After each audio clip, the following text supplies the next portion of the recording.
Salut! Au moment où cette vidéo sort, nous sommes le 18 novembre 2022. Et il est 7h.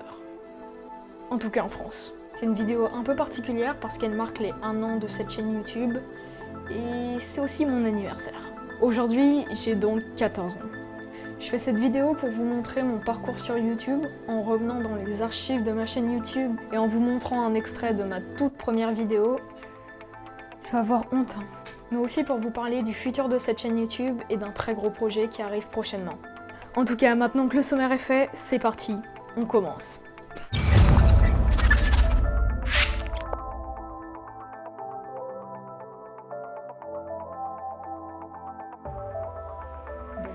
Je vais d'abord commencer par donner le contexte de la création de cette chaîne YouTube. On est en 2021 et je suis chez une amie. Mon ancienne chaîne fonctionne pas très bien et c'est surtout ma famille qui est abonnée. J'ai donc envie de repartir à zéro et de faire du contenu nouveau. J'ouvre donc cette chaîne, Renka2. L'origine du nom, vaut mieux pas que vous la connaissiez. C'est une sombre histoire entre le mélange d'un nom de chien et d'un youtubeur pas très connu, Fuse3, vous connaissez? Je sais pas du tout qui c'est. Hein. Enfin bref, j'essaie d'oublier cette histoire. Quand j'ai créé cette chaîne, j'attendais que des vues. Je voulais poster une vidéo par jour, mon contenu n'était pas du tout qualitatif et c'était surtout du plagiat. J'ai dû faire une vidéo par jour pendant le premier mois, mais après j'ai totalement délaissé YouTube. D'ailleurs, on peut le voir sur mes statistiques. On voit une très longue partie où c'est tout plat et il n'y a presque aucune vue. Mais là, au bout, vous voyez quelque chose de particulier. On voit que d'un coup, toutes les vues commencent à monter. Et c'est à partir du moment où j'ai repris YouTube, avec cette vidéo. Puis le rythme d'une vidéo par semaine est arrivé. Puis je suis passée à une vidéo toutes les 2 semaines. Et maintenant, je pense que je vais passer à une vidéo par mois. Parce que le contenu de qualité, c'est pas facile à faire. Il faut écrire le script, trouver les images, faire un bon montage, que ce soit dynamique. Enfin bref, beaucoup de boulot. Tout ça pour vous dire qu'on arrive à maintenant. Cette vidéo un peu spéciale où je vous raconte mon parcours sur YouTube.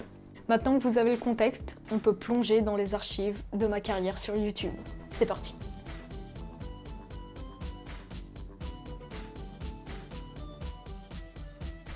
Nous sommes le 18 novembre 2019 et j'ai enfin 12 ans, l'âge minimum pour avoir une chaîne YouTube. Ce moment, je l'attendais depuis très longtemps parce que j'avais envie de partager du contenu sur internet depuis un certain bout de temps. La première vidéo que je fais, c'est celle-là. D'ailleurs, en voici un extrait, mais je regarde pas, j'ai trop honte. Super idée, j'adore le concept. Et donc voilà. T'as pas oublié quelque chose? Mon pire cauchemar. Mais malgré tout, j'en reste fière. C'était un bon début, je trouve, et ça m'a permis d'apprendre les bases du montage et de l'éclairage. Parce que maintenant, ça a beaucoup changé. Partie 3. Mes objectifs sur YouTube. Si vous me suivez depuis quelques temps, vous pouvez voir à peu près émerger 2-3 choses. Premièrement, le cinéma. C'est une de mes passions principales, et j'adore ça, critiquer les films, les voir. C'est génial, ça fait une ouverture d'esprit dingue. D'ailleurs, si vous avez des suggestions de films que vous voulez que je critique, mettez-les en commentaire. Bref, le cinéma c'est ma première passion, mais ma deuxième passion c'est le stop motion. C'est la chose que j'aime le plus au monde.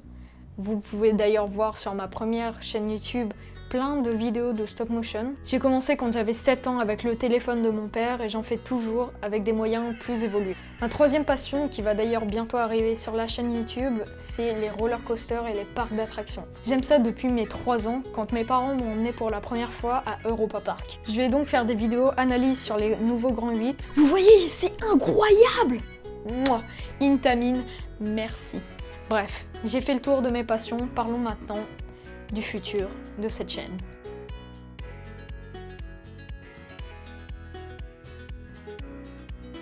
Cette chaîne YouTube a un avenir prometteur. En tout cas, c'est ce que je pense. J'ai pas du tout fini de vous parler de toutes les nouveautés dans les parcs d'attractions ou alors les nouveaux films qui viennent de sortir, ou même vous montrer des techniques de stop motion. Donc je compte pas m'arrêter là et je vous partagerai toujours les nouveautés dans tous les domaines que j'adore. Bon, je crois qu'il n'y a plus grand chose à dire, je vais donc vous parler de l'énorme projet qui arrive très bientôt sur la chaîne. Si vous avez pas compris, je vais sortir un album. C'est pas une blague. Sur Spotify, iTunes, Deezer, toutes les plateformes que vous pouvez imaginer. Mais il faut encore tourner les clips. Alors, je vous promets que ça arrive prochainement. Mais pour vous donner un avant-goût de ce qu'il y aura, voici un extrait du titre principal de l'album. Sérum Dieu, c'est moi, oui, une vidéo par mois, oui, reste dans tous tes états, finissure avant toi. Tu supprimes ça. Alors, vous en dites quoi? Moi perso, j'aime beaucoup et je pense qu'on a fait le tour. Je vous souhaite donc une bonne journée si vous regardez cette vidéo à la sortie. Et sinon, bon après-midi ou bonne soirée. N'hésitez pas à vous abonner. C'était RMK, out.